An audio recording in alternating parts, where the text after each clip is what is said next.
Hello friends, अस्सलाम वालेकुम and welcome back to my channel. कैसे हैं आप सब? तो आज आपको वीडियो देखना नहीं है, सिर्फ आपको मेरी बातें गौर से सुनना है, बहुत ही ध्यान से सुनना है। न्यूज़ चैनल तो आप लोगों ने देखा ही होगा, उसी के बारे में मैं आप सबसे बात करना चाहती हूँ। बहुत शर्म वाली बात है, इतनी ज़्यादा और इतनी ज़्यादा तकलीफ़ वाली बात है कि मैं आप सबको क्या बताऊँ। आप लोग उनके पेरेंट्स का हाल तो देखा ही होगा, किस तकलीफ़ से गुज़र रहे हैं, आप लोग अच्छे से समझ सकते हैं। मैं इसलिए ये वीडियो पे इस बारे में बात कर रही हूँ क्योंकि हम लोगों को हर एक को इसके बारे में आवाज़ उठानी चाहिए। ये काम एक ऑन ड्यूटी डॉक्टर के साथ जब हो सकता है तो क्या ये पेशेंट के साथ नहीं हो सकता? क्या पेशेंट वहाँ पे सेफ़ है? जब डॉक्टर सेफ़ नहीं है तो क्या पेशेंट वहाँ पे सेफ़ रह सकते हैं? कॉलेज और हॉस्पिटल तो दूर की बात है, लड़कियाँ तो कहीं पे भी सेफ़ नहीं है। उस हॉस्पिटल में जो बॉडी मिली है तो उसके माँ बाप को ये बताया गया कि उसने सुसाइड किया है, लेकिन बॉडी का जो कंडीशन था ना, देख के ये नहीं लग रहा था कि वो सुसाइड था। वो बिल्कुल पूरा पता चल रहा था कि ये रेप और मर्डर केस है। और तो और पुलिस ने आरोपी को भी पकड़ लिया और ये साबित भी हो गया कि उसी ने ऐसा काम किया है।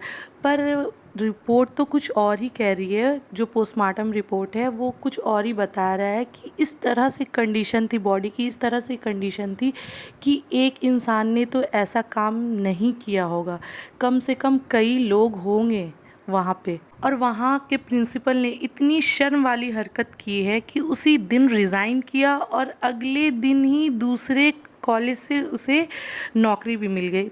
तो ये किसको बचाना चाह रहे हैं इन लोग मिल कर के, जो सच को सामने नहीं आने दे रहे? ये बहुत ही गलत बात है। कम से कम जिस माँ बाप की बच्ची गई दुनिया से, उस माँ बाप का सब कुछ ख़त्म हो गया, तो उसे इतना हक तो बनता है ना कि उसे इंसाफ मिले। उनके माँ बाप के ऊपर क्या बीत रही है ये आप लोग अच्छे से समझ सकते कि इस दुनिया से उसकी बच्ची चली गई और वो भी किसी ने उसे मार दिया, वो भी इतनी बुरी तरह से, बेरहमी तरह से उसे मारा गया है। और जो लोग बचाना चाह रहे उन्हें ये क्यों नहीं समझ में आता कि आज हम जिस चीज़ को छुपा रहे, जिसे बचा रहे, कल को हमारे घर पे भी ऐसा कुछ हो सकता है।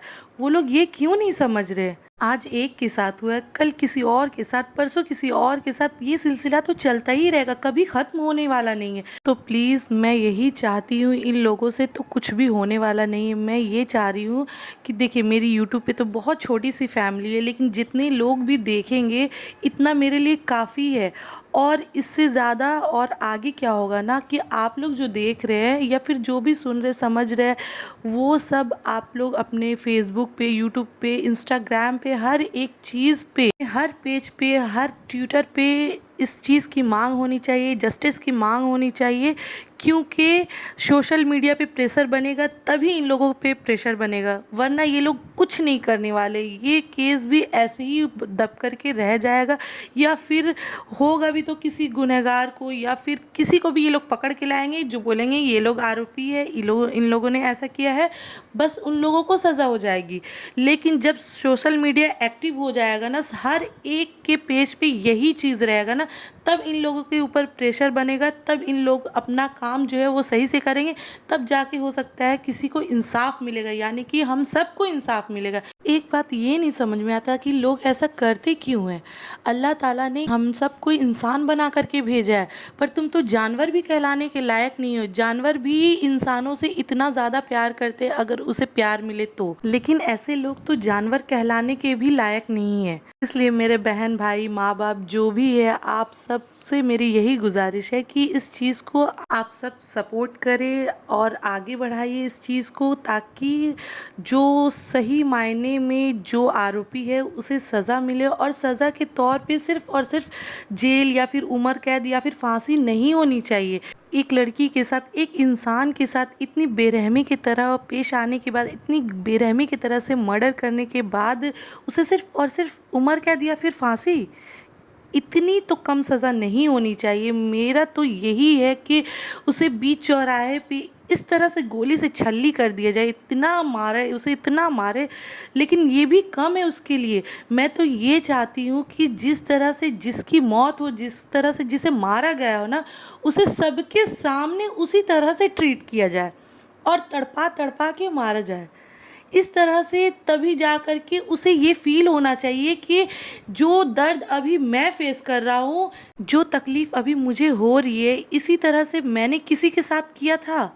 तो ये फ़ील उसे दिलाना बहुत ज़रूरी है, बहुत ज़रूरी, क्योंकि उसे इस चीज़ का भी एहसास होना चाहिए ना, उसे ये पता चलना चाहिए कि तकलीफ़ क्या होती है, दर्द क्या होता है। अब सोचिए जिस तरह से उसे मारा गया है, वो कितने दर्द में रही होगी, कितना तड़पी होगी।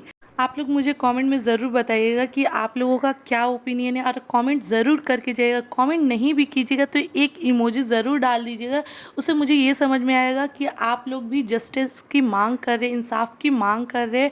तो प्लीज़ कमेंट ज़रूर कर दीजिएगा, और आप लोग ये ज़रूर बताइएगा कि गुनहगारों को किस तरह से सज़ा मिलनी चाहिए। क्या एक फांसी या फिर उम्र कैद इन लोगों के लिए काफ़ी होगी? और मैं उस माँ बाप को भी मैं ये कहना चाहती हूँ, उन लोगों के लिए ये दुआ करना चाहती हूँ कि अल्लाह ताला उन्हें सब्र दे।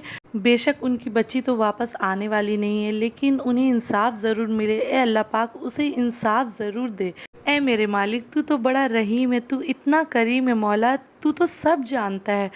तू इंसाफ कर मौला, इन लोगों से कुछ भी नहीं होने वाला मौला। ऐ मेरे मालिक, तू ऐसे लोगों को बर्बाद कर दे, निस्तो नाबूद कर दे, और दुनिया और आखिरत में भी इसे कहीं पे भी जगह ना मिले मौला। और उसके माँ बाप को तू सब्र दे मालिक, ताकि वो इस तकलीफ़ से, इस दर्द से बहुत जल्दी निकल जाए। निकलना तो आसान नहीं मेरे मालिक, लेकिन जब उसके गुनहगारों को सज़ा मिलेगी तब उन्हें थोड़ा सुकून तो मिलेगा। आमीन। तो आप लोग भी कमेंट सेक्शन में आमीन ज़रूर लिखिएगा। तो चलिए फिर मिलते हैं नेक्स्ट वीडियो में, तब तक के लिए अल्लाह हाफिज़। Love you all, take care, bye bye, अल्लाह हाफिज़।